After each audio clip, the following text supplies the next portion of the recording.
Nigga Devin said Shannon back to act a fool tomorrow. He's going Crazy. crazy. Hey, what does Maxwell say?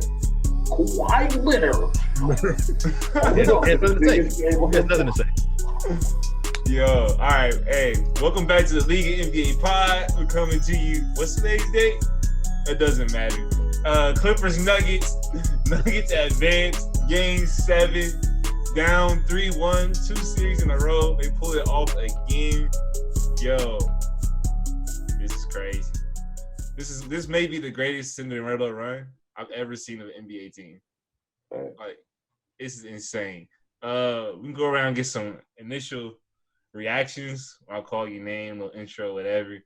I'm gonna start at the top, work my way around. So what's up, Chris? What are you thinking? Appreciate you mentioning me at the top, bro. Lakers in 4, like everybody. You want my thoughts on the series off rip? Yeah, let's stick with the this series, and then we'll do a little bit of Lakers Clippers for you at the end. All right, so I mean, Lakers Nuggets. I can't even say it right. Yeah, bro. I told you last time on the last episode. I just felt like the Clippers kind of they spoiled their chances. Like, you can't keep letting a team come back when you should have won the game. Eventually, they're gonna hit you in the mouth. In this last game, we saw they got hit in the mouth. They thought that they had that championship level chemistry and mentality, and that they could turn on the switch whenever they wanted to, and they didn't nobody tell them the power was out. You know what I'm saying? So, that's what I'm saying. They had nobody that could contain Jokic all series. That boy went crazy. It was 16 and 22 and like 10 assists. Nuts. Wow. Jamal Best Murray center in the league. Ball. Well, I'm ready. Hey, he can take it now. He took it. My biggest critique of him his whole career has been like his aggressiveness, and these playoffs he's been aggressive. I like what I've seen, so he can take it. He took what's the frame? He took him to the woodshed, whatever. He beat him like a redheaded stepchild. All right. What's up, Dre? What are you thinking? Oh man, it's a beautiful day today. Beautiful night, beautiful evening. Shout out to all the Clippers fans. My pops, Nathaniel Plummer. I want to give a big shout out to you, bro. So I hope you listen to this with deep disdain in your heart about what's going on about them bums who just lost. Anyway, no, man, I think it was an excellent game. Like I said, I want to echo Chris' sentiments. First of all, it's your favorite host, Lakers in 3. You know the vibes. Big St. Louis vibes. Hey, Tatum will bounce back. But you just can't leave them around. Like, you know what I'm saying? Like, they're a young, scrappy team, and each time that they came back, you gave them confidence. And the last thing you want with a young, scrappy team is irrational confidence. You know what I'm saying? Because, like, the one thing they're going to do when things are going crazy is just play hard. You know what I'm saying? It's like those young legs, like, defeat everything. Like, you see Jamal Murray almost play the whole game. You see Jokic almost play the whole game. You see Kawhi try to play the whole game, but, like, gassing out. You see Paul George trying to will his team to victory and gassing out. You know what I'm saying? And it's like they don't have an emphatic leader to be like, hey, pull them all in, like, hey, we got this. You know what I'm saying? Like a LeBron James or something like that who's been battle tested, like, hey, we can get over this hump. Like, Kawhi is battle tested, but he's just not vocal. So it's like, who's gonna be that emotional catalyst to get you over the hump? Is it Trez? You don't really want your bench player to be in the emotional catalyst for you. Is it Lou Will? You can't really be there if he's not balling. So they didn't really have a rally moment or a rally cry. And then Doc's weak type of speech or whatever he was giving them. Like, I listened to what his alleged post-game speech or pre-game speech, and he was just like, play loose, play hard, go out there, have fun. Like, what, bro? Like, Rah-rah speeches are overrated, he said. That's what I'm saying. Like, he did say that. You got to have a sense of urgency. Like, it is game 7. You want aggressive intelligence. You know what I'm saying? Like, you want to be aggressive, but you want to be smart. You want to be active. And you want to have those key points to kind of change the way of the series. And, he was just being way too nonchalant. Like, he's already, got it in the bag or something. Or they're about to blow him out by 20. They got humbled. And it was beautiful to see. You know what's crazy? Did y'all see? It was in our group message when Phil Jackson was talking about Doc Rivers like that. So if y'all haven't seen it, he was just basically saying these guys blow leads. Bro, I didn't know he blew a 3-1 lead when he had T-Mac. I didn't know that. This has been a long standing thing. I didn't know he's that. the only coach to blow multiple 3-1 leads, and now he's done it a third time. Man. Yeah. He's not gonna get fired though, but we can talk about that later. Man. All right, Zach, what are your thoughts? Okay. Zach's here to hold people accountable. Dre, you're a Clippers fan. Don't try to deny it now. One. Nobody knew that. Two, Shaka almost didn't say what's up because it was intros. You just gave a monologue. So we're not gonna speak about that. But anyway, you see Jokic, you see Murray. I told y'all they was gonna win this series. I told y'all the Clippers was soft. I told you I didn't have what it took to win. I told y'all mentally they thought they was champions already and they didn't have it. And I was right. And Jokic is the best center in the NBA. And this is coming from an Embiid fan. So congrats. Hey, Embiid better watch out, man. He might not be the only person coming for those top spots. We'll leave it at that. Facts. Who you talking about? No. I know a guy down there in Arizona. Man. Getting better every year. I was going to say Towns, right? Bye. I thought you was going to say Towns. No, I can't say Towns, bro. Aiden's not ready. After that Jimmy Butler fiasco, I can never say Towns. I'm sorry. Yeah, unless he proves you wrong. You at least said I'm probably wrong to come Timberwolves? Yeah. Okay. Like Porzingis would have been better than Aiden. Yeah. Don't get me wrong, Aiden nice, but Yeah. All right. Anyways, Yeah. it's not about Aiden. Shaka's the same guy who said what's name was the best young scorer over Booker Porter. But anyway, You did say that. Did I say what? You said Michael Porter was the best young peer scorer. I said he could be. Also, I was talking about him and Tatum. I never came up with Booker. whatever. Anyways, okay. Hold Rewind. people accountable. All right, let's get into the game though. So let's give them the praise first before we start talking about the Clippers and all that. Let's make sure we give the Nuggets their just due. All right. So in this game, close out Game 7 for the Western Conference Finals. Jamal Murray leads the way, 40 points on 57% from the field, 6 for 13 for 3 for 46%. Let's see. 5 assists, 5 turnovers, whatever. Hey, the man was a bucket. All right. I'll be the first to admit I did not think he had it like that.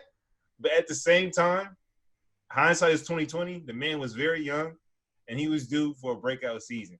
So I'm going to give him his credit. I was wrong.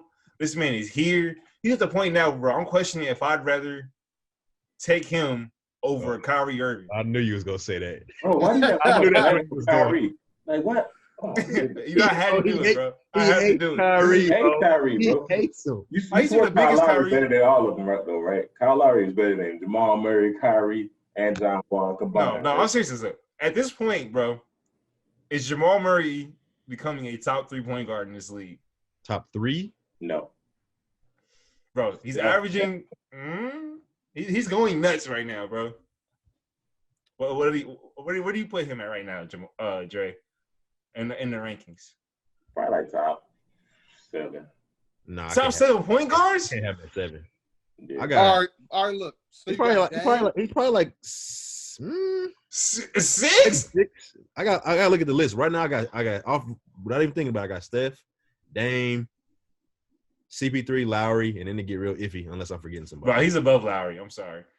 Yeah. If the Clippers had Lowry, they would have lost. Like, If the If Clippers the Clippers had Jamal Murray, they wouldn't have lost. No, What do you no, think? look, but I'm saying like it's not Look, about look. it's not about just buckets though. Kyle Lowry like Bro. does everything else. But I look, get what though. you're saying. Go ahead. No, you go, Zach. If Kyle Lowry had Jokic, If he wouldn't the be hot right Nuggets had Kyle Lowry, could they win? No. Over Murray? Just because Kyle Lowry cannot bring the explosive scoring. He does a lot more floor game, like charges, defense. He might even finish at the rim better. But hey, when Murray gets it going, Like Bro. I said, I'll entertain it. I'll entertain him top 5. Top 3 is a no. I'm just saying after Kyle Lowry, we would say Kyrie next and then Murray. I actually didn't think about Kyrie at all, to be honest with you. Here's my thing with Murray, bro. There's a lot of point guards in the league who are just buckets, right? That's kind of like the way right now for point guards. We're not really concerned with them being a point of attack defense. Right. When you have a guy that's shooting 50% from 3 in the playoffs, in the regular season, he's around 40%. His handle is, we all admit his handle's nice. bro, he's an explosive scorer. If this rolls into next season, what I will say in Kyrie's defense, though, most of our criticisms come from when he's at a number one role. Jamal Murray is not the number one option. Facts. He's number one scoring option, but he's not the primary. Exactly. So like when Kyrie was like, not the primary attention, we were looking at him differently. Like how he didn't play this well. Yeah. No, Chris. Yes, he did. What are you talking about? I don't know. Like dropping 40 in the finals, averaging like almost 30 in the finals. A couple 50 balls. No, no, because Shock, you were the same person that said that you might put an asterisk about that around the that bubble. series. All right. They were playing no defense. Like he had 40 tonight, so rightfully he deserves the praise. But that Jazz series, it was trash cans out there on both sides. They were no defense. For some reason, he said. If for some reason he leads his team in a similar fashion past the Lakers, I'm just saying hypothetically. Oh, okay, that's a different conversation. That's not gonna happen. But if that happens, that's a different conversation. That's a different conversation. He's top 3, right? Fuck it. Yo, he has to be. I will say this: Lakers fans, I think the Lakers will win. I'll start saying this, but Lakers cannot go into this thinking they just gonna beat the Nuggets. No, I don't think they are, bro. I don't think they are. You can't. There's no way. He this close to a championship. LeBron coming in there. Also, bro, Zero dark 30. No more social media. Right. LeBron in closeout games is like 18 and like it's nuts. It's a crazy number. And we have multiple bodies that can throw at Jokic. Like they didn't have anyone who can throw Jokic. We have AD. We can have Dwight get a little pistol with him. Throw some fouls out there. JaVale is JaVale. I can't really. Hey. But y'all have nobody from Murray. No, you don't. KCP, Caruso. We'll do the same thing that we did with Harden. No, same I'm thing sorry. we did with Dame. Kawhi, PG, still 40. You see how it worked out, right? Cool. Okay, we'll get to that. We'll get to that. Hey, I'm not done with the Nuggets yet. Nikola Jokic put on a performance for the ages. Yes, sir. Best big man in the league, as we said. What did y'all see from him in terms of a growth? Like, what does he add to his game, or is he just been on a constant increase? Is something special happening? Was it the Clippers?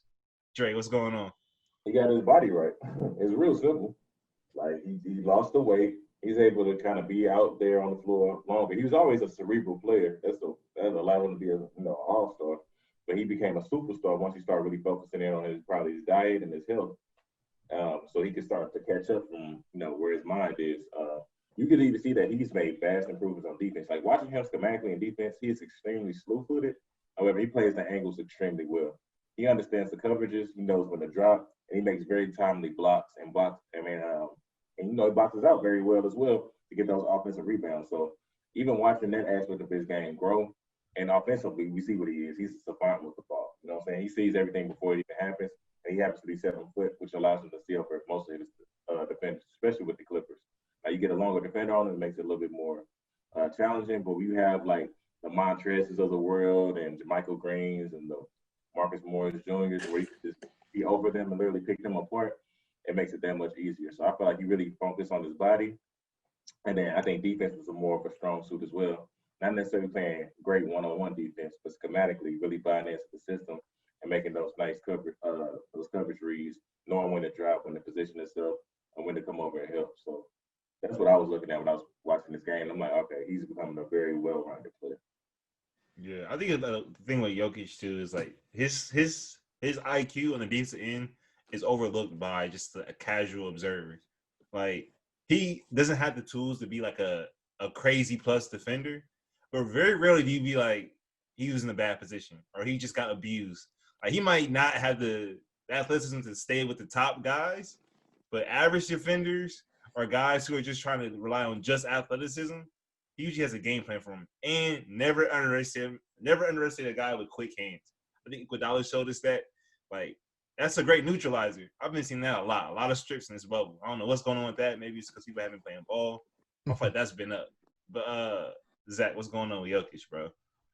Yeah, I agree with the conditioning, but I don't think it's the main factor. I take it more to Chris's point about him being aggressive. I think once he found out that he needs to abuse his matchup, be aggressive, because you can't double Jokic. You put 4 shooters around him, you double him, he's going to find the open man. And once they figure that out, it's like, how do you stop him? Because the guy in front of him can't stop him, so you have to double, and now your defense has folded. So that's I think his aggression is the biggest difference now. Yo, so Chris, do you think Jokic is the most like? All right, I'll preface this by saying this.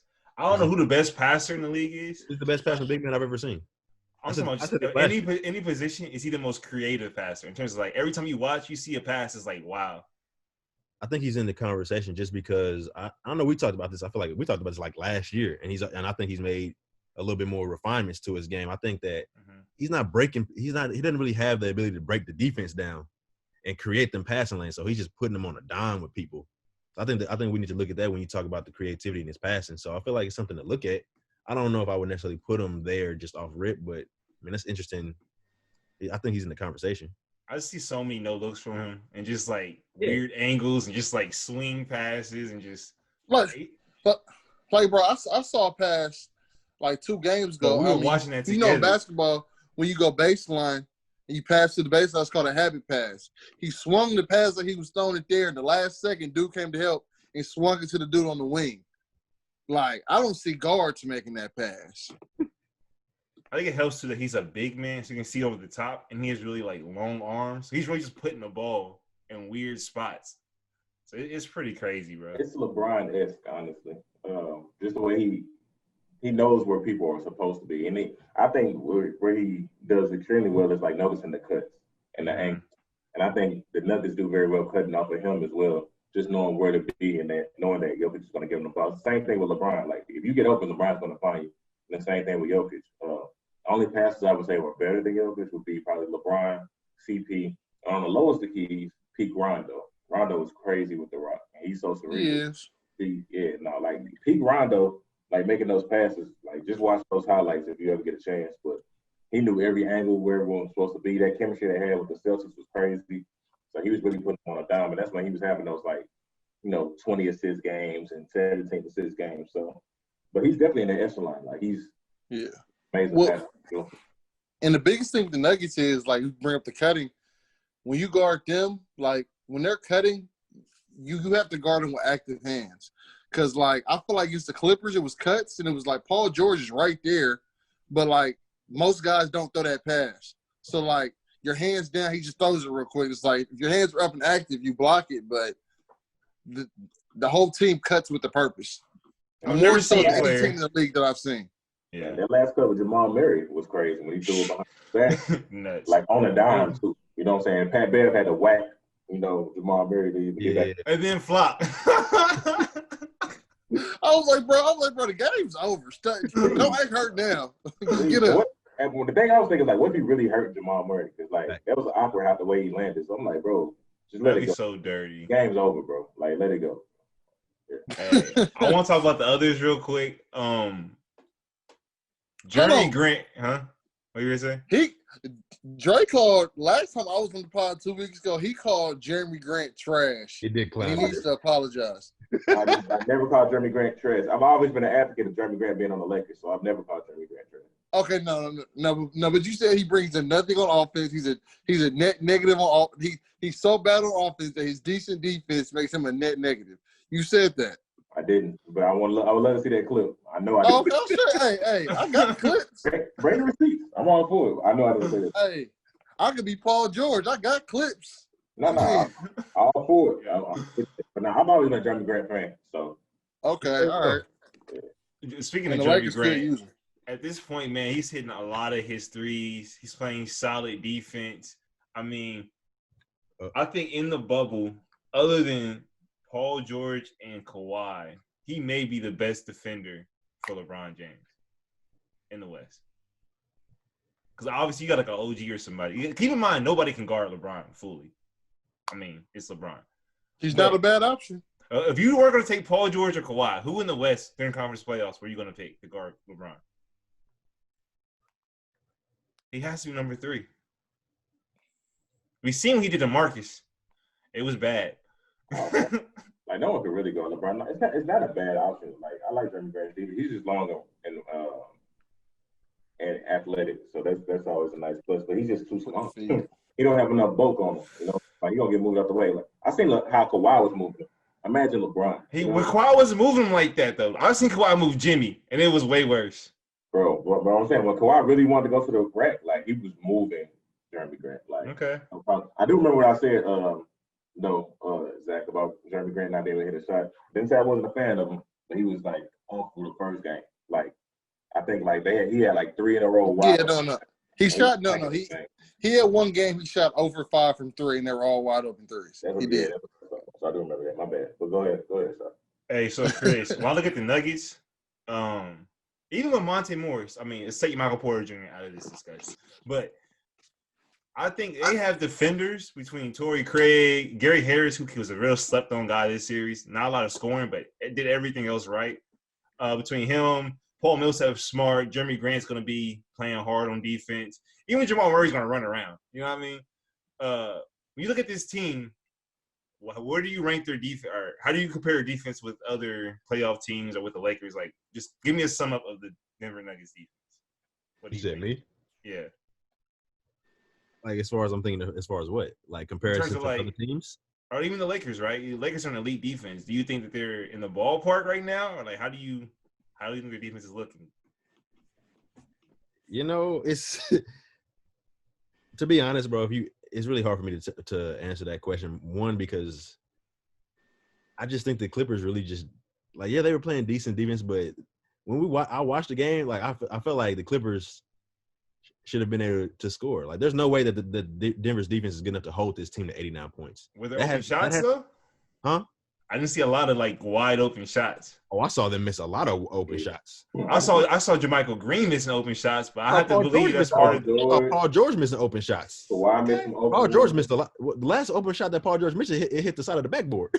No, but I contested, bro. Morris. Nah, he missed a couple. That's a late close. That's open in the NBA. Bro, look, it was some missed open shots, but the problem is there were open shots after not being in a rhythm. The Clippers don't run any offense, bro. It's like they have no chemistry. Mm-hmm. I think going against a team like the Right. Lakers, and they got chemistry. They're playing well. They have a rhythm. They have a guy who's gonna make sure that shit doesn't happen. If like them runs are not gonna happen with the Lakers. LeBron's just gonna go out there and get a bucket like Kawhi should have been doing. Like, I think we're gonna see. I think we're gonna see how their defense really stacks up against the Lakers, and then I'll be able to answer your question. I really can't tell right now. I think the Clippers just netted up so bad. I can't tell. I don't know, man. I don't think it's all just the Clippers. And I think their offense does have a lot to do with it. We'll get into Dot and all that other stuff. But when I look at the Nuggets, bro, I don't see a bunch of obvious like, oh, this is a Duncan Robinson out here. You know what I mean? I don't see a lot of like because I think that they don't have. In my mind, there's nobody that's incapable, if that makes sense. They don't have somebody on their team that's incapable. They might have besides MPJ. I was gonna get to him. I don't think he's incapable. He might be a little, he might not have the IQ right now, but physically he's not incapable in my mind. Yeah. I don't think there's anybody on that team that's physically incapable. Like, there's a lot of, like, you go to a lot of teams, you look down at the roster, there's people that just can't be out there defending people. Who can't be out there. Or even with the Bucks, they had guys like Kyle Korver couldn't be out there on defense at this point. Like, it depends on who Porter's guard, though. With that being said, in my opinion, I'm just saying, like, there's no, like, if I feel like if them as a team they lock in, it's gonna look a lot better. It's gonna look how it did, because like there's nobody that should be getting physically dominated, if that makes sense in my mind. Right now, no. I agree. It's a lot of like middle-sized, decent athletes on that team, where it's like decent feet. But anyway. Nah, for sure. Well, we already kind of started to talk about it, man. Let's go ahead and talk about the Clippers, man. This is what we all came here for. It's a little bit of burying the lead. This is why you clicked on the episode. So let's start at the top. Let's work all the way down the roster, bro. Start at the top. Does Doc Rivers have a job next year? Does he or should he? What's the question? Let's start with does he? Let's start with does he? Let's go around. Yeah, he has a job. Dre, you think so too? Yes. Zach? Yeah, I don't think they'll fire him. All right, let's switch the question. So I'm gonna go should he, and give me why he should or why he should not. Let's start with you, Chris. I think when you look at his history, I think they should look at moving on from him, to be honest. It's just like, bro, there's been what 12. There's been like 12 playoff series where people have come back from 3-1. He got 3 of them. Oh, I mean, he got 25% of the biggest meltdowns in playoff history. That's not good. It's not great. Not great at all. So I mean, and the fact that like he wasn't running anything, and like also to me, like I feel like we talked about it, like a big problem. I feel like where there was no emotion with how the Clippers were playing. They weren't going to get it from Kawhi, so it would have been nice to get it from coaching, but he doesn't believe in none of that. So also, I mean, he's been there for I don't know. Just move on. He's not getting it, bro. I don't know. He's already blown 3-1 lead before that. I don't know. It's not good. All right, what are you thinking, Dre? I think they should keep Doug, man. I totally agree with everything that you all said. I don't think he effectively prepared this team, especially after being up 19 and 17 in games. I want to say 5 and 6 collectively. Like you have to rally the troops and get it done. You got to find a unit that has some energy and find a way to close it out. And in Game 7, I think he was way too lax. Like I don't think he got his team prepared. Like they were still having this elitism mind that they could just turn it on and be fine, and they got humble. However, I do think Doc is a good coach. I think Doc is a coach. I don't think you can't get better, but like, cool. You know what I'm saying? Like, I'm not saying there are not better coaches out there, but like the available coaches, like you gonna pull in Tyronn Lue, like, hey, like you already. I don't think that's a bad idea. If you ask me, it's not a bad option, and they had like an elite coaching staff too. So it's just like it's really no excuse for the Clippers, which I'm loving to see because they have no excuse. So I really like that, enjoy that. But I don't think Doc Rivers is the problem. He's part of the problem. I don't think he's the whole problem. Here's my thing. Oh, you were saying? I was just gonna say, is it possible? Because I mean, I feel like we've given him this label of being like the level of coach he is because of the Celtics and I guess a little bit of the Clippers. But is it possible that he underachieved with both teams? Like even with the big three, they only won 1 ring. Like it could be completely possible that he underachieved with every team that he had, and he just won a championship with the Celtics because they're just so uber talented, and he had Tom Thibodeau as the defensive guy before he got outdated. So it's like, I think we should really think about it. Is it possible that he's just overrated? I've always said Doc is overrated. I was trying not to be super vocal about it because we need more black coaches, and that looks kind of nasty if I'm on that. But at this point, bro, whatever. It's like, how much longer can I hide it? But anyways, I was going to say this. I think with the Clippers staff, it's a lot of great like individuals over there, but they do a lot of the same thing. If you look at like the Warriors staff when they were winning all those things, or just any other great staff, right? They have their players guy. Lou Williams is a good players coach. Doc is a good players coach. Different styles, but they're more players coaches. Even Sam Cassell, he has not had a head coaching job, but just from what I've seen, bro, he's really good at just talking with players, being that guy, whatever. They need more just like specialists. You know what I mean? They need more just like, I don't call them nerds, but they need the Tom Thibodeaus over there.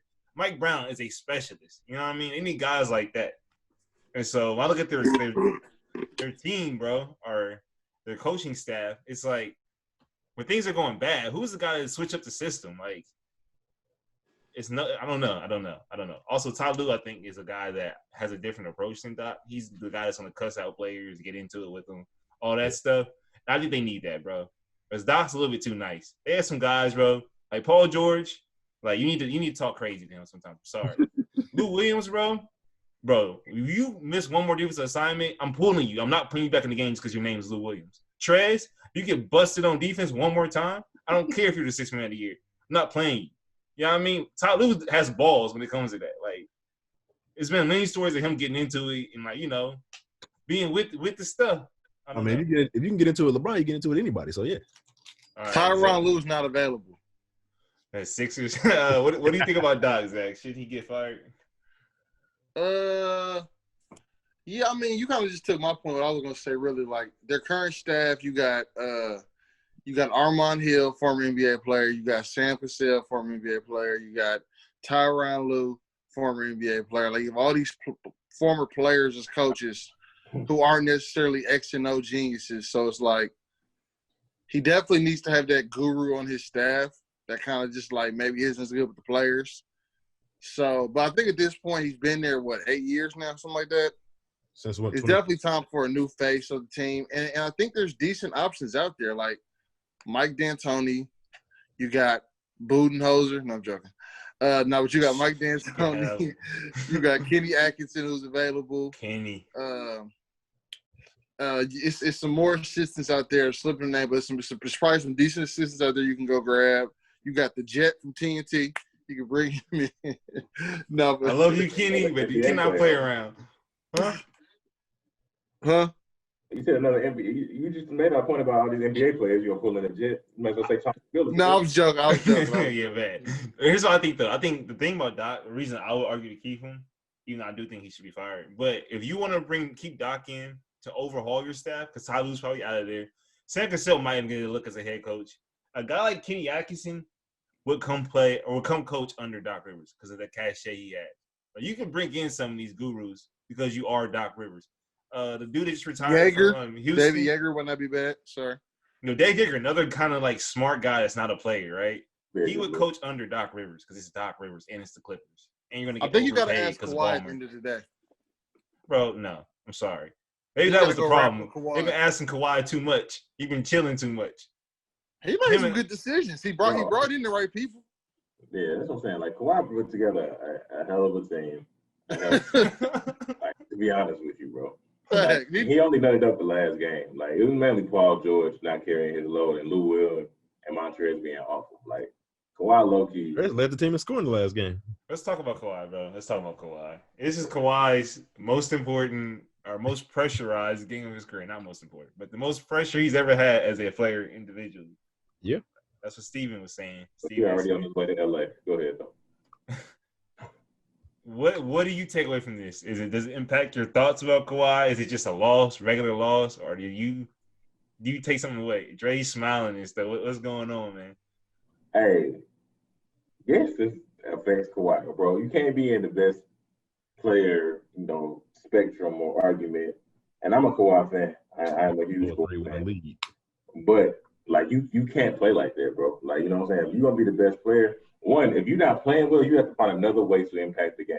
The best players always find a way to do so, whether you're corralling the team or you're going crazy on defense. Like the defensive block he had on Murray, cool, that's a morale boost and all that. You need to like save the game or whatever game that was. Like, you need to have more moments like that if you're not going to positively impact the team on the offensive end. He allowed himself to disappear. He also didn't corral the troops. Like, if you're going to be the leader of the team, you got to pull them in. Like, you can't look at Doc and be like, hey, get us together. You need to be grabbing Lou Will by his jersey like, hey, man, you were doing trash on these schemes. Like, get it together or get out. Straight up. George, get your head in the game, bro. Let's get it. Find him an easy, like, bucket or something like that. Like, even if you got an easy bucket, give it to Paul George so man, go get a foul and get him in rhythm or something like that. Like, he doesn't do anything as a leader to kind of affect the game in a positive way. So, yes, I'm a Kawhi fan. I do think individually he's one of the best players in the league. However, in the team sense, he's not doing much to carry the team. And he had a great team this year. So he really has no excuse on why he didn't get to that next threshold. Arguably, you can say he had a better team than what he had in Toronto. There's more cohesiveness in Toronto. It's not arguable. But, you know what I'm saying, this team as far as talent, no, because it is arguable. Just like cohesion makes a difference, bro. Like chemistry. Cohesion, why they lost. Exactly. And I get that. But you can say the cohesion is on Kawhi's shoulders. Yeah, no, for sure. I'm agreeing. You're making my point. So that's I totally agree. But I'm just saying, like, he had the most talent he's ever had in his NBA career besides his San Antonio run. So being a focal point, it more was talented than San Antonio. You said what? More talented than San Antonio. No. Crazy. But no, not even close. Anyway, but I'd argue the most talented team that you had. It was your job to get over the hump, and you didn't even get to the finals, let alone the Western Conference Finals. So, yes, take this L. It's a steaming L as well. It is what it is. Kind of makes you appreciate Kyle Lowry a bit because he took so much pressure off it. I know Dre's gonna be mad. He took so much pressure. He took so much pressure off Kawhi's shoulders to like do all that stuff you're talking about. Because literally Kawhi just had to hoop. You didn't have to worry about none of that other stuff you're talking about. He just had to show up and hoop. And he's a leader. Kawhi's not a leader, bro. All right, I'm done. What's up, Chris? It's me. All right, so I'm gonna reiterate some that you and Dre said, bro. Like, he's not a leader. Like, he doesn't lead the guys, and that I don't want to. It's kind of an indictment, but it's just not his personality, bro. And you think about it, like in San Antonio, even when he became the guy, they still had Pop. They had a culture established there. And you talk about when he went to Toronto, it was Kyle Lowry who would talk to these people and be that leader. And Nick Nurse, like he's not the guy. And also like going off what Dre said, as far as like if you want to be that guy, you got to elevate. Like he's known to be one of the, like historically one of the better perimeter defenders. So if you're not having a night, take it upon yourself to, you know, make an impact on defense. That didn't happen either. Jamal Murray dropped a 40 ball. I'm so glad you said this. All I heard on Twitter was Giannis isn't that guy because he would have guarded Jimmy Butler. Keep that same energy with Kawhi. From the tip, he should have been on Jamal Murray. And even more so, Kawhi is a wing player. So it makes sense for him to guard. It doesn't make sense for Giannis, a fucking forward, to be guarding Jimmy Butler. It doesn't. So, but yeah, even more so. So that it's an indictment, bro. I don't. We got to kill all that chatter about him being the top player. He's not on LeBron James level. I'm not trying to hear it. Like, let's kill all of that. And like he doesn't elevate his team when he, like, for the most part when he makes plays, it doesn't elevate the team in a weird way. Like I guess the block on Jamal Murray did his thing, but other than that, like he gets silent buckets, uneventful silent buckets that doesn't inspire the team. I will say though, he was making some dimes. He was playmaking a little bit more. Gotten a lot better. Yeah, I will say I noticed that, but even still, it wasn't enough to overcome their weaknesses as a team. My question is, can you be a top 5 guy in the league if you can't lift your team? Because there's a lot of guys that get a lot of buckets. Oh, all right. You can't. I don't think he doesn't lift his team. I don't know if I necessarily agree with that. But beyond that, I want to say, like, LeBron James is a different animal. Like, I don't think LeBron's appreciated the way he should be because he's a different animal, bro. Like, nobody can do what he does. So I still think Kawhi's a top 3 player in the NBA. I don't think he's LeBron. But I want to also add that while he didn't elevate in Game 7, not to blame the coach, but Doc did him no favors. What plays were they running? Like, I didn't see him run Kawhi off a down screen, give him the ball, and then have somebody come set a ball screen so he's getting the ball at an advantage and then coming off a pick and roll and work. They're giving him the ball and just getting out the way. He's not warm. It's like he's dribbling around, like, trying to make crossovers and just, like, looking and, like, it's like, I'm saying, like, bro, you got to be Jordan. Even LeBron. To be fair, he Kawhi's plays ISO numbers are crazy. Stupid. Like, you look at the whip plays he does best, it's ISO. Even with Pop, bro. Pop would sometimes give him the ball and get the F out the way. Also, no, he facts. put him in the post and mid-post more. Like, he works those matchups. And he's done better with playmaking. So, like, he would have made the proper pass out of that if he got double teamed. But he's a monster in the post for most matchups, especially when he's defending. And he made a lot of good passes today that shots weren't made. And then beyond that, with his defense, you're right, but the Clippers play a switching scheme, which, I mean, I guess you could say, I don't know why people want players to be like, no, I'm not switching. Like, I don't know where people get the idea that, like, that guys are talking back to their boss. Like, I mean, Man. Are you at work, Drake, talking back to your boss? Like, no, bro mess up every time when he do that. I'm doing it. Just, you know what I'm saying? Like, yeah. Like, that's insubordination. Who's on that? I mean, Carmelo, but we're not going to get to that. You see where he's at? But, hey, just saying, RIP, Bean would notoriously do that, though. If you saw a dude was getting off, he'd say, F. Phil Jackson or F. Mike D'Antoni, I'm holding him. But guess what? Kobe Bryant, I mean, prime defense of Kobe. I mean, he has that trust by Phil. Phil be like, all right, you do it. And he have confidence that he can get it done. Dre, also, keep in mind that's Phil Jackson. Phil Jackson likes that stuff. Phil Jackson's a weird dude, bro. I'm saying, bro, if Kawhi went up to Doc and was like, listen, Jamal's going off. Let me have him. We're not going to switch. Why doesn't Kawhi say stop switching? That's what I'm saying. Like, if he really wants to take him, bro, he's at his best, he's one of the best perimeter defenders of all time. Like, I'm not blaming that on Kawhi. I'm saying, you telling me he don't have that cachet to get that done? But that's Doc's job, bro. If you're Doc Rivers and you have Paul George, wait, bro, look. How many players in the league get through screens better than Paul George? And he's 6'9". Like, bro, how many players blow up screens better than Pat Beverly, Kawhi? These are guys that are hard to screen, bro. You have And a the lot whole of them. quarter Kawhi was on Jokic, actually. So just throw it out there. That's fine. He should have been on Jamal Murray. But, bro, you have guys that you don't need to switch with. They get through screens religiously. And you have matchups you can take advantage of. It makes no sense. Doesn't make sense playing Lou Will that long. Lou Williams should not have been on the court in the second half. I He was missing layups in the first half. Okay, let's talk about Lou real quick. We went on Paul George. But since you brought up Lou Williams, bro, I think you said in the text the other day, the Bucks should maybe, look after or look to try to get Lou Williams. He's a free agent. My problem with Lou Williams is this, man. He's not a bad player. Next season, when the regular season starts, he's going to give some people 30 ball. He's going to be trashing some bad teams. When you're trying to win championships, I don't think he has his juice still to be a 20-point per game guy when you need it. And at this point, bro, his defense is so bad that he has to give you so much on offense to justify being on the court. And I don't think he's going to get underpaid. He's going to get paid probably a little bit above what he's worth. What do you think? Okay.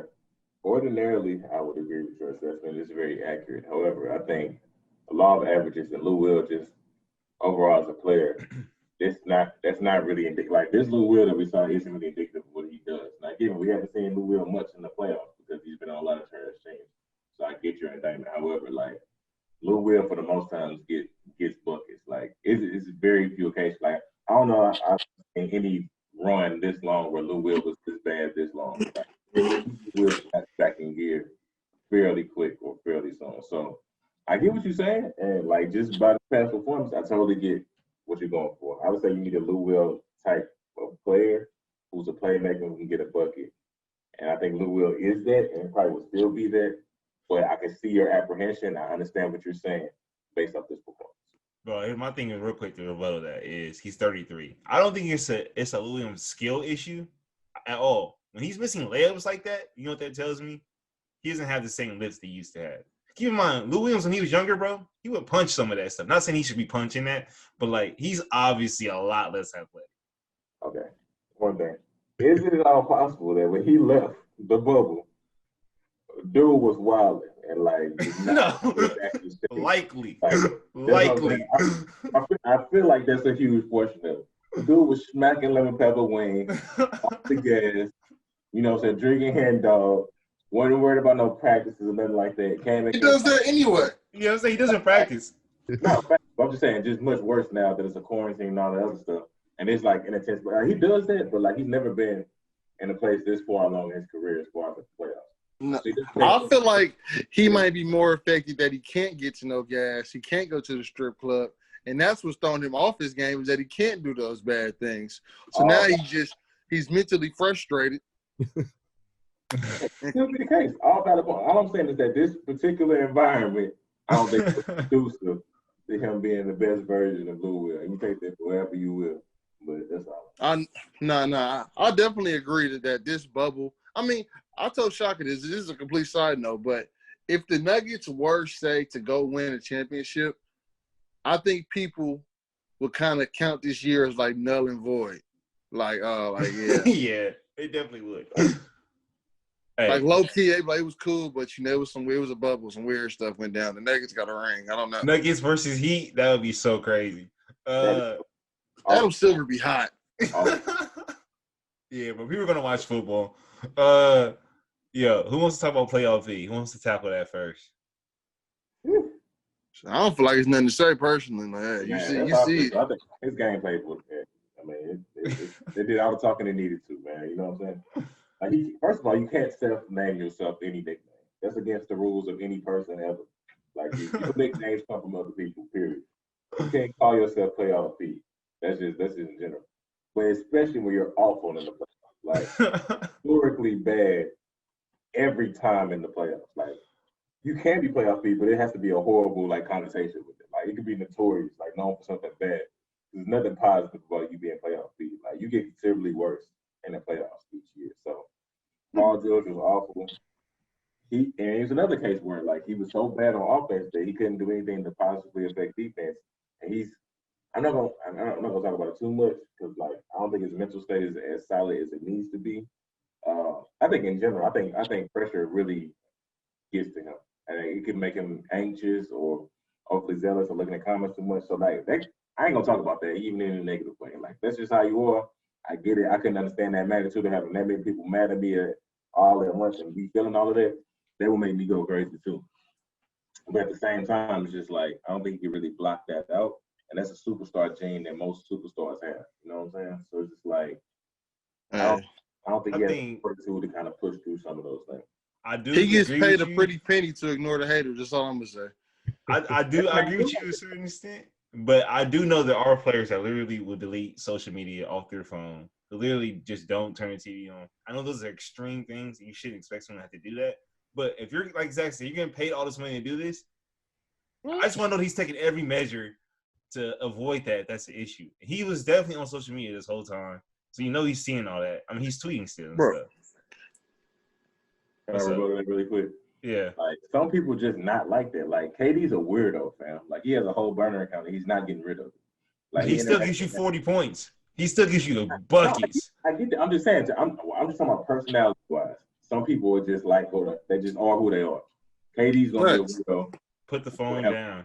And then Paul George is just gonna be sensitive to social media. Like put the phone. Why can't he put the phone down, bro? Maybe he's gonna look at TV. He's gonna be bro. LeBron started putting it down early in his career. 0 dark 30. That's the thing. How do you know? No. Here's the thing. Everybody built like that, bro. I'm just all. How do y'all know? Put the phone down. What do you mean? How do you know it's outside pressure though? Like for me, I'm like, it's no way to explain his drop off because he's obviously cold and he's been bad in the playoffs. Like, it's no way to explain it. I think, like I told you earlier, bro. Like, I think Paul George really wants to win, and I'm not. Obviously, I'm trying to psychoanalyze somebody. I'm not qualified to be saying what I'm about to say in any way, shape, or form. But I'll say that first. But I think he wants to win really bad. And I think it may be internal pressure. You know what I'm saying? Like sometimes you put the pressure on yourself and you psych yourself out. You know what I'm saying? Like it might not be social media. Like you're assuming there's other people. It might be himself. And here's my thing with that. He also had some good games in this series. Yeah, he did. Let's not act like he was averaging 10 points. He had a couple games where he was at 26, 27 points. So 33 my thing with that is that comes back to Doc though, right? You're not a hoorah guy, but you have a guy who's obviously one of the best players in the entire league who says he's struggling with this stuff, bro. It's not I've never had this happen before. He's a human. Doc has had players like this in the past. We know he has. Tracy McGrady's one of them. Let's be honest. So, like, bro, run some oops for him. They don't have no backdoor oops. They don't have no kind of just easy buckets. Every shot he was taking was a 3. You know what I'm saying? Like, get him in the paint. Like, let's do something for Paul to get him going. Man, you need to have an assistant coach whose job is dedicated to making sure he's feeling all right. Yeah, yes. That's not abnormal, bro. That's not abnormal. Like that happens in the league. Like multi-million-dollar investments. Yeah. Right. I would gladly pay this man $50,000 a year to make sure he's doing okay. Yeah. Well, anyways.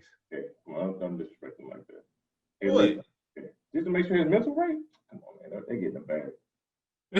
What? No, you can't be playing both sides. You can't be defending him and then go at him like that. No. You said there's one person dedicated to make sure he's good. Yeah. Some 50K, 100. Okay. Oh, he said more. Okay. Yeah, sure. That's true. That's true. Especially Paul George is like, I only feel comfortable with him. Yeah, 200. he could probably 300. Maybe. You know what I'm saying? He's like, what? Either you get trash playoff P or you get a superstar. You pick. Yeah. I want to mention one more dude, and we can talk about the rest of them as a collective. We can wrap up the Clippers, bro. Montrezl Harrell. Pretty trash all playoffs. I get it. He was coming back, working in the shape, whatever. You're a professional. I don't want to keep giving you that excuse. Should have been in shape the whole time. What's going on? Is it more something we could take looking forward, or was it just kind of a one-off in the bubble kind of thing? I'll say it's a one-off. Yeah. Zach.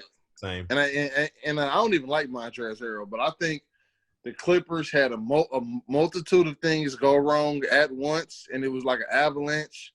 And it was like Paul George isn't playing great, Lou's not playing great, and not to mention Lou Williams and Montrezl are like cheerleaders for each other. So I mean, if they both playing bad, I can imagine this. I mean, that's going to go downhill fast.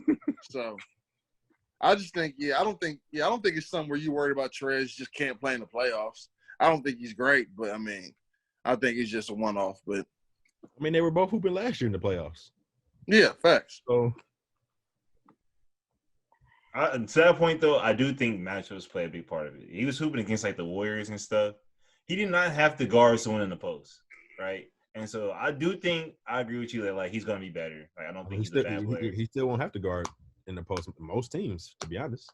The Lakers and the Nuggets are not going anywhere, and they have Anthony Davis and Nikola Jokic. That's a problem if you're the Clippers, who's trying to win championships, and he's gonna have to be on the court. And if he gets, let's say, gets to the finals, right? Mm-hmm. I've seen Giannis torch this man. I don't want to see Embiid against him. Never seen it. Don't ever want to see it. I'm just saying, like even like Bam, bro. I think Bam might get the best of them, dude. They do the same thing, but Bam's just bigger. You know what I mean? Yeah. Bam's just not liable to give you 30, but more than one time in a series. So He's an offensive machine, rebounding machine down there. It's a problem. I don't know, bro. I think Lou Williams, not Lou Williams. I think Montrez's offense will be better, and he'll make up for it. But there should be some red flags. Nothing to go crazy about. But I don't know. Hey, well, look, call me. Philly, we got Al Horford available. Just give us Pat, Landry, a couple pieces, make the money work. Not a bad trade, actually. Can make it do what it do. All right. Anything else you guys want to say about the Clippers as a whole? We can get off of this. Anybody? You had everything you needed to do to get the job done, and you did. So Yeah. I do think it's crazy that Drake talked about he was scared Lakers of all in third. year, and they didn't even get there. Oh no! If they played the Lakers, they were bro, looking at the Lakers it while would they have was been scary still. Oh, fact. I don't know why you acting like the Clippers aren't a great team. Like they're a great looking team. past the Nuggets, and it came back to bite them. They were up 3-1, bro. They definitely should Yeah. have took care of them. If they would have played the Lakers, bro, I don't think they would have fell asleep as much.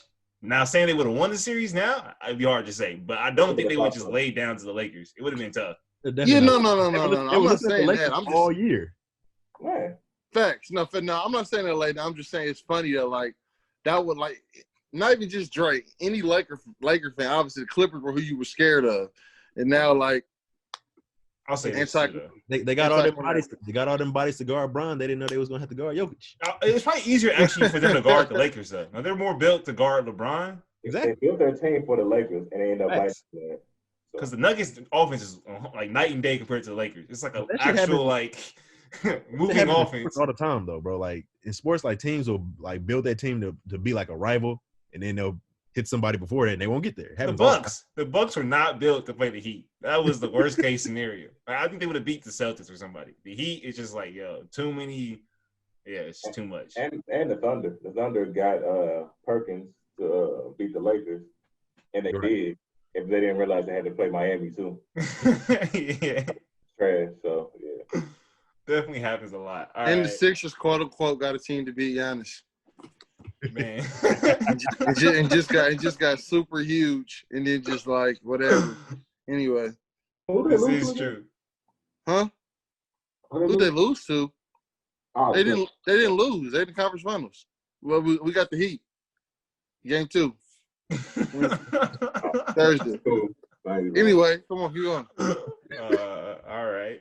All right. Clippers. No, I keep saying Clippers. This is crazy. Nuggets, Lakers. Dre, set it up for me. As a Lakers fan, what are you feeling right now? Excited? Lakers in 3 all day. Lakers. I pass up because you know what type of energy I'm on. But like 5, we never begin. Yeah. All right. What do you think, Chris? All right, so I'm gonna get real detailed right here. Lakers in 6. They lose the first game. They win the next 2. LeBron filler game? Okay. Always. Nuggets tied up at 2-2, and then they lose 2 more games in 6. If my math is right. But the first game, the Nuggets are going to come out real confident, real hot, and LeBron they're going to be playing Philly. First off, if you play LeBron, you lose in game 1, you have no shot. Because they're gonna go back and they're gonna make adjustments, and it's gonna get worse. If you lose that first game, I can't even remember the last series he lost that he lost the first game to be honest. I can't think of the last series. Celtics, When? Cavs. Well, like back in 2009? No, back in like 2015. Well, no, 2000. What was it? The last year with the Cavs. Them was 2010? low. Didn't they lose to the Celtics in game 1? No, he's saying you lose in game 1 and then you go on to lose the series. Or wait, what are you saying? I'm just saying. I mean he won game 1 against the Celtics, didn't he? I don't think so, bro. So they lost in 5. Was it the first one? They won in 7. The Cavs won in 7. Yeah, it was 7. I'm talking about the last time he was in Cleveland before he went to Miami. He lost to the Celtics in 5. That's when Delonte. Yeah, he's saying he's when he lost the series that like. You talking about a different series, ain't you? All right, we're gonna I'm tripping. I'm backwards. He won. Duh. Yeah. All right. Either way, is there any Lakers? Either way, Lakers in 6. Is there any chance the Lakers lose this series, Zach? Yeah, it's a chance. I mean, as you see, if you let the Nuggets do what the Nuggets do, they'll beat you. I mean, like the Nuggets are not about to let you are not going to beat themselves, obviously. So, yes, I mean, if the Lakers come in and do what they're supposed to do with a locked-in playoff LeBron, AD putting up numbers, AD guarding Jokic, not shut him down, but respectably, they'll win the series. But if they come out there and Danny Green's missing, he'll probably miss threes anyway. But, like, LeBron's not taking over the game. They're, like, missing a bunch of threes, like an obnoxious amount of threes. Yeah, they can lose. I wouldn't even say that they can't beat themselves. Who, the Nuggets? I wouldn't go that far. They was beating themselves when they was getting down. You just got to put them away. I don't even beat It don't matter. It's just how they finish. First quarter they had 7 turnovers, 4 of them was offensive fouls. They could definitely beat themselves. They get down, but you just got to put them away. The Clippers just put up the gas. They know how to close them out. I might re-download Twitter just for the slander the Clippers gonna get. You know what I'm saying? Like I don't even be on Twitter, bro. I might download the thing just to see the type of slander they're gonna go on. Oh, it's bad, dude. It's bad. I can feel. Yo, so before we wrap this whole thing up, I want to talk Murray and Jokic versus LeBron and AD. What? If you're a Lakers fan, right? Are you starting off with AD on Jokic, or does it even matter? You just put Dwight on him and just like play normal. Are you going to that small ball lineup that was very beautiful against the Rockets? It's a great question. Here's a great question. What I would do is see how Jokic is scoring. So if Jokic is getting in the post and kind of doing what he want to do, I bring Dwight in to beat him up a little bit. Jokic is like stretching out and like smacking threes in the mid range, put AD on him, go with the small, let it roll. But I just kind of let Jokic play and how he determines his playmaking, kind of differentiate whether I'm gonna beat him up. I'm just gonna stretch him out with AD. You know what I'm saying? Yeah. Cause I do know that the Nuggets run an offense where their forward is still like running around and stuff. You know, like everybody but Jokic is really moving around. So AD's gonna be moving around too, especially with Paul Mills has been a trash bag from 3. Okay, it's been awful. Yeah, I'm perfectly fine with Markieff Morris guarding Paul Millsap being fine. Like I'm cool with that. You get low key sack with AD in the paint still. Let him shoot, bro. No, the scary thing is Grant is cutting. He's a really good cutter. When he's at the 4 is when they get it's kind of scary. Which he's playing 36 and plus minutes a night. Trust me. But I thought Kuzma on him, and I'm fine with that. I'm cool with him shooting contested twos, not necessarily wide open corner threes. So as long as Kuzma can close out and get into like a bad mid-range shot, I'm perfectly fine with Grant hitting a bunch of mid-range. But yeah, but I will say this caveat: like Grant has blow-by abilities a lot because the Clippers' tendency to switch. He found himself with Paul George and Kawhi Leonard in front of him a lot.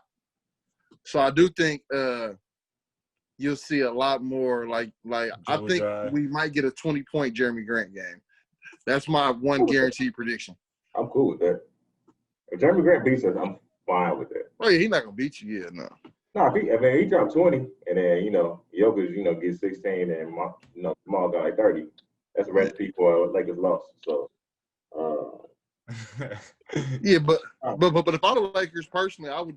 I mean, let's be honest. Dwight's just gonna foul out. He's just gonna foul him. Like, cool. I mean, it's fine to throw him out there, but like team fouls do matter because when you get a lot of team fouls, you just lead some free throws. So I think you just put AD on him, And like I just wouldn't double. Like if he's going for 30, that's fine. But when Jokic is getting triple doubles, You're definitely don't double. 14, 15 assists, that's when the Nuggets start getting lethal. He's too Lakers good. not doubling him. Like the Clippers doubled him out of necessity. The Lakers have big bodies and strong bodies and versatile bodies that can actually move with him. Even Dwight can move with him on the perimeter. Like Yeah, about the three, but he can move with him on the perimeter. So they could just foul him. we're good on that. And I want Dwight to beat him up a little bit. Like I need at least 2 or 3 fouls for no reason. You know what I'm saying? Like just to let him know that he's there. Just to get in his head a little bit. You know what I'm saying? Let him know that like ain't nothing free down here. You know? So Yo, If that works, we'll see. yo, so even if it don't, I'm fine with it. You know, I just want to bro him up a little bit. let's flip to the other side. I know in the last series he talked about how LeBron had no one to guard him in the Rockets game. Really no one for AD at all either, if we're being really honest. If you're looking at this series from a Lakers scoring, specifically in half court, do you feel good about your chances of really generating great half court offense? Do you feel like there's mismatches for the Lakers to take advantage of? Like, or what are you thinking about that, Chris? Yeah. There's nobody that can guard LeBron, and Jokic should have. I mean, if he's on AD, he should have a tough time too. Same thing with the last series. If your two best players don't have great matchups on defense, you should eat. I don't think it's that bad matchups though. Cause I think Paul Millsap be decent. Paul Millsap on who? Davis. Paul Millsap on who? On Anthony Davis. I'm not sold on it. Why can't? No. What's to stop him from just shooting over him? That's not terrible. The problem is, where do you put Jokic if you put him on AD? That's what I'm saying. That's the whole Dwight thing. That's what I'm saying. That's why if I'm the Lakers, bro, I'm just gonna go with the best line from the rip. I'm not playing around with these dudes. Dwight is a place for someone to rest on defense. Jokic specifically. I'm gonna make Jokic pay for being out there. I'm gonna make him move around and make him guard AD. I don't know. 2 notes, because like Mason Plumlee can abuse JaVale, so you need Dwight for when Mason Plumlee comes in. No, for sure. And that's when they'll have those battles. So that's essential for that. I honestly, JaVale should sit this series. Like he shouldn't play, but he will play. Which I don't know. Frank Vogel has a weird infatuation with him. But Jokic is gonna abuse JaVale. everyone's gonna abuse JaVale, from Jokic to Plumlee and everyone in between.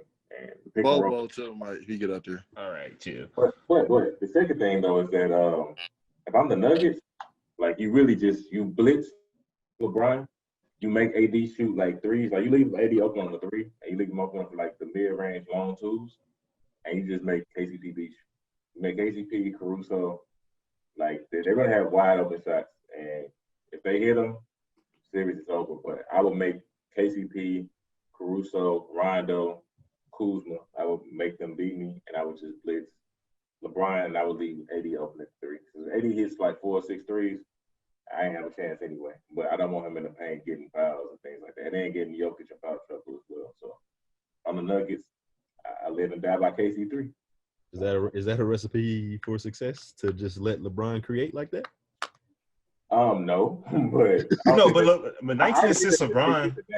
Like I think it's a bad disadvantage anyway. Like I don't think the Nuggets are in a good space there anyway. But I'm just saying, if I was Mike Malone, what I would do is just not let LeBron get off scoring wise, and I would make Lakers have been a shaky 3-point shooting team the whole time, like the whole year, and especially in the bubble. So I would make AD a 3-point shooter, and I would make KCP. Not the last couple games, Bro, here's my thing though. Is like, bro, I think a lot of times people get caught up in saying, "Oh, he can't guard AD." Bro, look, no one can really guard elite players in this league. It's more so about can you contain players, right? If I look at the Nuggets, dude, I don't think they're gonna struggle to contain these dudes in terms of like they just get busted one-on-one. I think the problem is more so the fact that LeBron James is just not going to allow them to lose. Like he's just not going to let them go on these droughts. Like it's a LeBron thing. I don't think it's really because the Lakers have these crazy advantages against the Nuggets. The Nuggets are a good team, and they have guys that can like match up physically with them. It just comes down to the fact that these when Nuggets go down, I think early in the game, these lapses they have, like when you play against LeBron, bro, you can't do that. Because LeBron's not going to let you come back, dude. It's just not going to happen. And that's why I would blitz him. Like I would try to tire LeBron as much as I can. Full court, like pick him up, nudge him, do whatever. And you're not getting physical with LeBron. But I try to do any little thing that I could, throw him off his path, deny him from getting the ball, doing as much as you can to kind of take him out of the game. Like, you're not going to say LeBron takes out the game, but you need to do everything you possible. Like, Then he go bang on somebody. screen, everything. Like, Make him a passer. also- Make him a No. passer. No, I'm also going to add, you saw what Donovan Mitchell did to the Nuggets in the pick and roll. No, but they don't have a Donovan Mitchell type player though, in my opinion. But I'm saying, I'll take LeBron in the pick and roll over Donovan Mitchell out of the pick and roll. I agree with you. I'm just saying Donovan Mitchell wasn't getting downhill dunking them. He was hitting crazy threes. So I He didn't was even know he had definitely his, getting he was getting downhill and getting okay, he fouled. was, but I'm saying he had like 5 threes, 7 threes every time. He was hitting crazy threes. You cannot tell me he wasn't hitting like some crazy shots, bro. He was hitting crazy threes, but he's not 6'8", 250. I'm saying LeBron's not taking those shots, bro. But I'm saying LeBron going down, LeBron getting downhill and Donovan Mitchell getting downhill is a whole different story. Donovan Mitchell don't go downhill like LeBron because he's 6'3", 6'4". I get what you're saying. I don't think that's like. I just don't think blitz. I mean, you could try to blitz him, but at some point he's going to split that. Probably consistent. Bro, but you're not blitzing him after he sets the screen. You're blitzing him before he sets the screen. I think that's what Dre is saying. You're not So gonna what sit happens there when and he wait. doesn't bring? I'm just saying. I think his way to scheme that out anyway. Just don't have him bring the ball to court. No. Yeah, that's what you it's want. definitely ways to game it out, but I'm just saying, just All right, you know. yeah, just start off with like just to throw something different in the pot. I would make AD shoot threes, and I would give up the 3-point.